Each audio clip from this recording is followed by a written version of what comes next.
Hi hello, സുഖല്ലേ? നിങ്ങൾ ജീവിക്കുന്ന കംഫർട്ട് സോണാണ് നിങ്ങളെ ഒന്നും അല്ലാതാക്കുന്നത് എന്ന് ഞാൻ പറഞ്ഞാൽ നിങ്ങൾക്കത് നിഷേധിക്കാൻ പറ്റുമോ? ഒരിക്കലെങ്കിലും നിങ്ങൾ റിസ്ക് എടുത്തിട്ട് ഈ കംഫർട്ട് സോണിൽ നിന്ന് ഒന്ന് പുറത്തിറങ്ങിയിട്ട് നിങ്ങളെ സ്വപ്നങ്ങളുടെ പുറകെ പോവാൻ ആഗ്രഹിച്ചിട്ടുണ്ടോ? നിങ്ങൾ ദി ആൽക്കമിസ്റ്റ് എന്ന ബുക്ക് വായിച്ചിട്ടുണ്ടോ? അതിലൊരു കോട്സ് ഉണ്ട്, നമ്മൾ തീഷ്ണമായി എന്തെങ്കിലും ആഗ്രഹിച്ചിട്ടുണ്ടെങ്കിൽ അത് നേടിത്തരാൻ വേണ്ടി ഈ ലോകം മുഴുവൻ നമ്മുടെ കൂടെ നിൽക്കുമെന്ന്. അത് മാത്രമല്ല, അത് സാന്റിയാഗോയുടെ കഥയാണ്. സാന്റിയാഗോയ്ക്കും ഇതേപോലെ 2 ഓപ്ഷൻ വരുന്നുണ്ട്. തന്റെ ആടുകളെയും മേച്ച് തനിക്കിഷ്ടപ്പെട്ട പെൺകുട്ടിയെയും കല്യാണം കഴിച്ച് സുഖമായിട്ടൊരു ജീവിതം, അല്ലെങ്കിൽ താൻ കണ്ട സ്വപ്നമായ നിധി തേടിയുള്ള യാത്ര. സാന്റിയാഗോ സെക്കൻഡ് ഓപ്ഷനാണ് തിരഞ്ഞെടുക്കുന്നത്. ആ യാത്രയിൽ അങ്ങനെയെല്ലാം നഷ്ടപ്പെടുന്നുണ്ട്.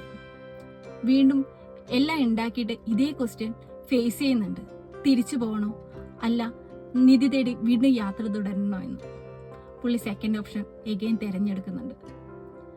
ആ യാത്രയിൽ വെച്ചാണ് പുള്ളിയുടെ യഥാർത്ഥ പ്രണയത്തെ കണ്ടെത്താൻ പറ്റുന്നത്, ഒരു ആൽക്കെമിസ്റ്റായി മാറാൻ കഴിയുന്നത്. എന്തിനാണോ ഇറങ്ങി പുറപ്പെട്ടത് ആ നിധി കണ്ടെത്താൻ കഴിയുന്നത്. നിങ്ങളുടെ ലൈഫിലും നിങ്ങൾ എപ്പോഴെങ്കിലും റിസ്ക് എടുക്കാൻ തയ്യാറായിട്ടുണ്ടെങ്കിൽ ഇതേപോലെ നമ്മുടെ നിധി നമുക്ക് കണ്ടെത്താൻ പറ്റും. നിങ്ങൾക്ക് എന്താ തോന്നുന്നത്? എന്താണെങ്കിലും എൻ്റെ കമന്റ് ബോക്സിൽ ഒന്ന് പറയാം. എൻ്റെ ചാനൽ ഇഷ്ടപ്പെടുവാണെങ്കിൽ ഒന്ന് സബ്സ്ക്രൈബും ചെയ്യും. അപ്പോൾ ശരി, മറ്റൊരു വീഡിയോയിൽ വീണ്ടും കാണാം.